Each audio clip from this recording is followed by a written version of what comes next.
Hello everybody, welcome back to another episode. Today we're doing something a little bit different, something that I am pretty bad at, but let's get right into it. So here we are in Worldmachine, and this is, as you can see right here, a neat big island. It is one of Worldmachine's presets. For those of you who don't know, Worldmachine is a terrain building software kind of thing. You can see here, it's a pretty neat big island with not a whole lot of detail right now, but I messed around a little bit, and this is the basic shape, this is the basic terraining, this is the island outline, and then we can come over here and combine those two to make this better island, not quite as straight up, more formations and stuff. Very, very cool in my opinion. Add erosion just for a little bit more stuff, add some curves to make the peaks a little bit higher, make it a little more rocky. And then I added in some rivers just because I thought it split up the terrain a little bit, and I liked the way it looked. Now, these rivers, they're pretty steep down there, but don't worry, I'll fix that later once we input it into different software. But then you can change the river characteristics, create some water lines, and we are left with, oopsies, this square of water. But I'll tell you my intentions for this a little bit later. First, let's get this into Worldpainter. Okay, we slapped that file right into Worldpainter, and now we have a pretty fancy island over here. As you can see, it already tried to do some automatic texturing, well, not really texturing, but it already tried to do a little bit of automatic grass and stuff and beaches, which I don't particularly like, so I'm just gonna go ahead and run over all this with some nice plain grass, nothing fancy. Okay, so now that we've got that done, real quick, I'm just gonna add a couple more boxes around the edges, just so that we don't have those nice edges right next to the land. I want to have at least a little bit of water, so if you're standing on the edge, you don't just see the end of the world right there. Now, one thing that's going to be a little bit problematic with what I just did is that I'm going to have to go through and clear out all this water. Okay, so now we've got all that flattened out, and it tried to automatically add some water around the edges here. I don't know why it did that. I didn't tell it to do that. I didn't want it to do that, but it still did that. So real quick, I'm just gonna dry all that up. So I don't know why, but this decided that it was gonna stay there. And that's not allowed. Wait, I'm still on sponge. Okay, there we go. Gonna flatten out this nice line right here. Make sure nothing looks like a straight line, because most islands don't look like straight lines. Long story short, everything that could have gone wrong did go wrong, but eventually I fixed the seafloor and I added some texturing and, well, you know, some general not grass on the bottom of the sea.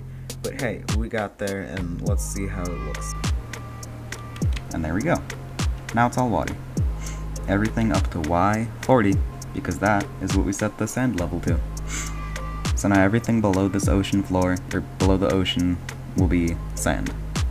So that is the first step in making a nice little island here. Let's move on to the next step, which is grass. So I'm just going to kind of spam this everywhere, make sure it gets anything that is on the surface here. Whoa. Okay, so now I'm going to head over to here, and as you can see here, this is grass with flowers, tall grass, and ferns here and there. And we're going to make that, let's say, everything above, what do you think? 10 degrees. So, here, I'm just going to change to something you can actually see. Lava. As you can see here, this is changing everything that has more than a 10-degree slope. Now I'm going to get rid of all that because I don't actually want a lava-filled island. Alright, now I'm just going to make sure I cover everything.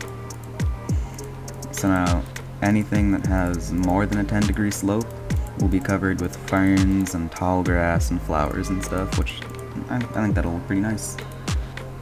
But now let's bump it up a little bit and say 25 degrees, and make that coarse dirt. Okay, so now as you can see, it does have pretty crisp edges, but we can mess with that once we actually have it in a Minecraft world. Next, I'm gonna put in some andesite and make that at anything above, let's say, 35 degrees. And I'm also gonna make it above Y60, just so that it's not going on those riverbeds there, because like this is gonna be primarily for the mountains here. Okay, so now that we have all that in, I'm gonna add rock, which is a mixture of stone and cobblestone. Make that anything above 45 degrees. Make sure I cover up everything, and then we can go to just bare stone and make that above, say, 50. Nah, 55.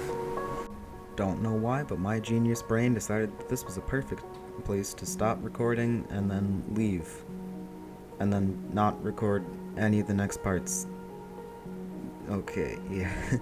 So basically I edited some of the mountain ranges because they looked a little bit too geometric, and then I went in, I messed around with some of the terrain in Minecraft after I exported it, and then, well, then I spent probably a week and a half adding trees. All of the trees I made customly, as well as my brother. Gotta give him a little shout out here. It's pretty cool, because, you know, I can build pine trees, but certainly not oak trees. So he helped me out a whole lot there, and that was pretty cool. But now we have an island, and it's got trees on it, and it looks super cool. Yay! Okay, so how about a quick tour? Here we go.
Okay, that's it.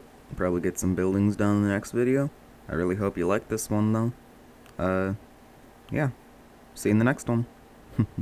Like and sub if you want.